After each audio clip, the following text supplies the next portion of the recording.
Un cordial saludo para todos los participantes de este tercer Congreso Internacional de Psicología. Soy el profesor Alejandro Londoño Valencia del programa de Psicología de la Universidad de Manizales y quiero presentarles la ponencia titulada Evaluación del estrés postraumático en estudiantes universitarios de psicología. El trastorno de estrés postraumático y otros trastornos tiene una alta prevalencia en la población universitaria y constituyen un fenómeno clínico que compromete específicamente en el caso del TEPT severamente el procesamiento cognitivo y la adaptación funcional durante la transición a la educación superior. Diversas investigaciones han documentado cómo el impacto de los estresores quiebra los recursos de afrontamiento en esta etapa. Por ejemplo, la exposición a eventos ambientales adversos altera profundamente la regulación emocional de los jóvenes, como lo muestran los estudios de Lería Dulcich en 2016, mientras que las crisis prolongadas consolidan trayectorias de sintomatología postraumática persistente en estudiantes del área sanitaria, como lo muestran en sus estudios García Borjas y Arce Ouamani en el 2024.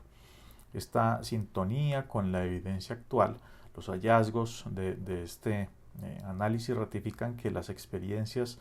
traumáticas tempranas de orden interpersonal no solo cristalizan en respuestas disociativas complejas frente a las nuevas demandas académicas, sino que también operan como variables mediadoras que orientan la conducta vocacional hacia el estudio formal de la salud mental,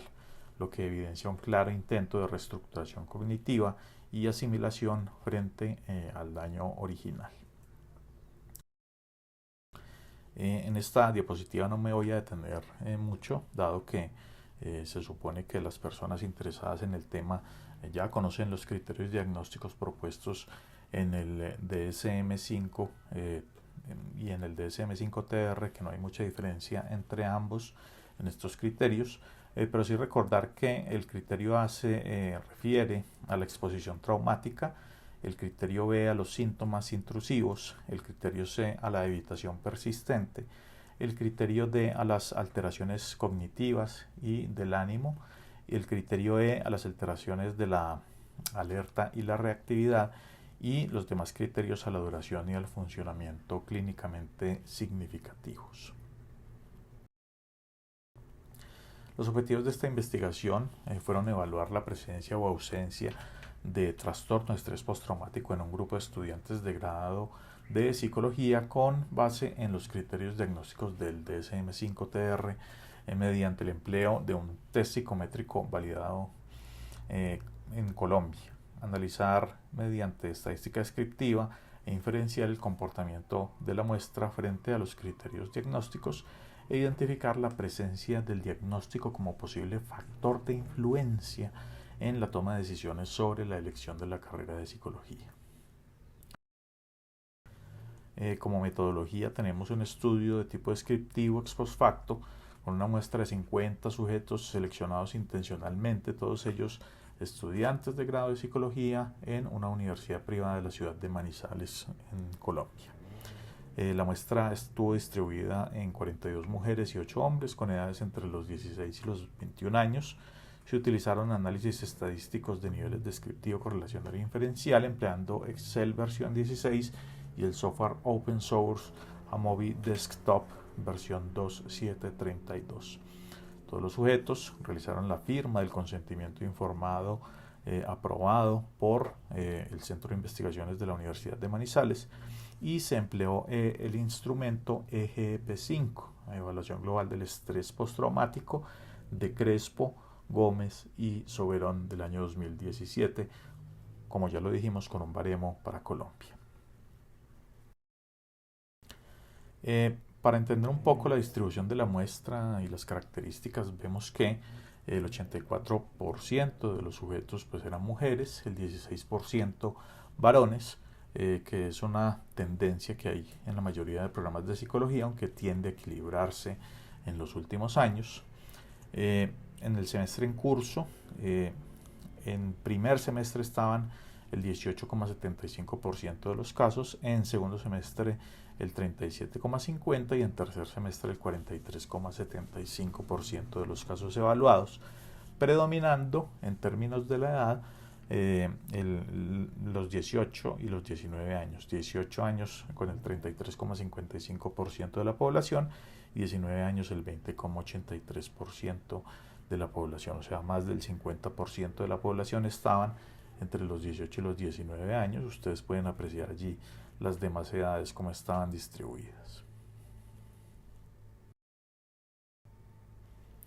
En cuanto al tipo de acontecimiento que a través de la prueba se puede evidenciar, se notó que hubo una inmensa proporción en los casos de violación, abuso o ataque sexual, seguidos por el acoso o maltrato psicológico y luego por accidentes de medios de transporte.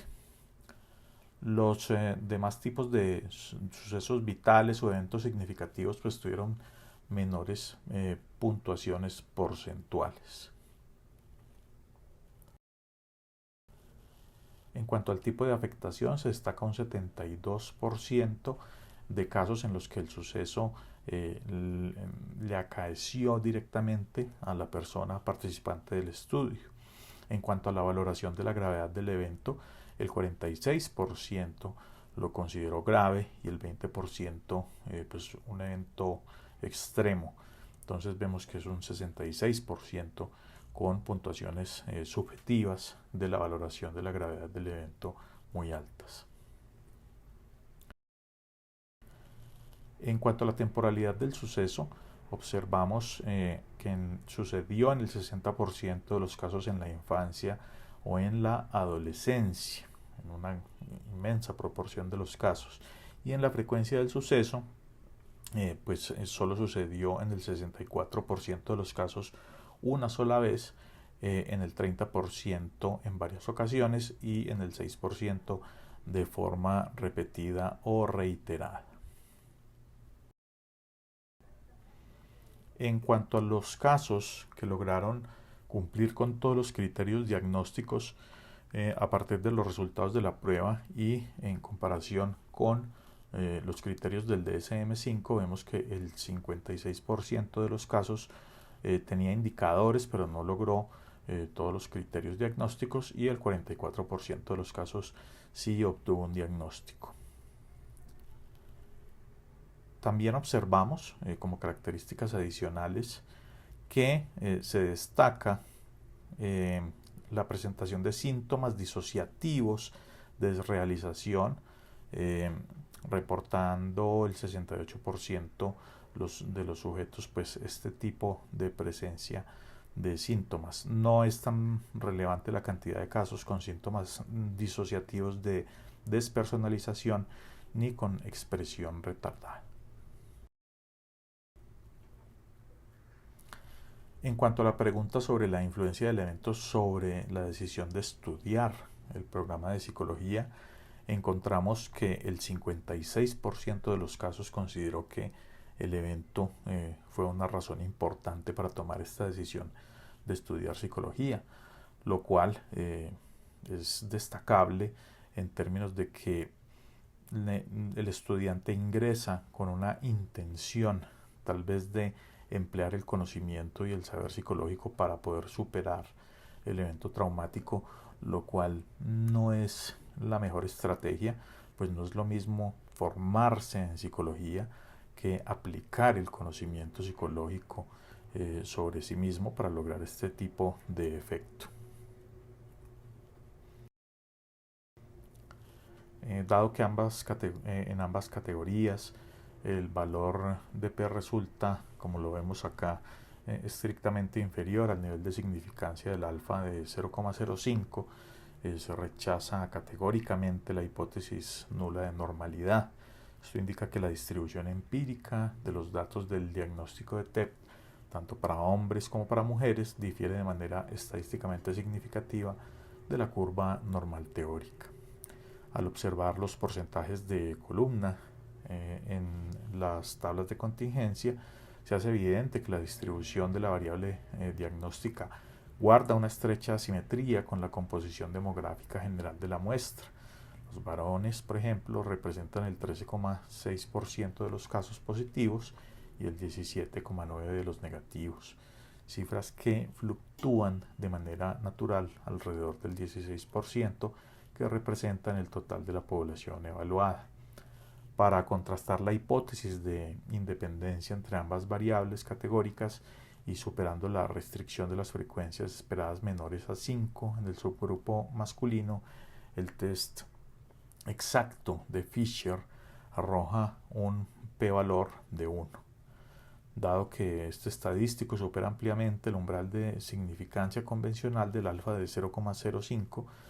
se carece de evidencia empírica para rechazar la hipótesis nula y en consecuencia se determina que no existe una asociación estadísticamente significativa entre el sexo de los participantes y el desarrollo del trastorno. Dentro de esta cohorte específica, de esta muestra específica, la probabilidad de que un estudiante presente un diagnóstico positivo de trastorno de estrés postraumático es completamente independiente de si es hombre o mujer. Como conclusiones, tenemos que hay una alta prevalencia clínica y la marcada sintomatología disociativa que evidencian el uso de estrategias de evitación cognitiva severa frente a esquemas desadaptativos tempranos instaurados por la exposición a estresores interpersonales traumáticos.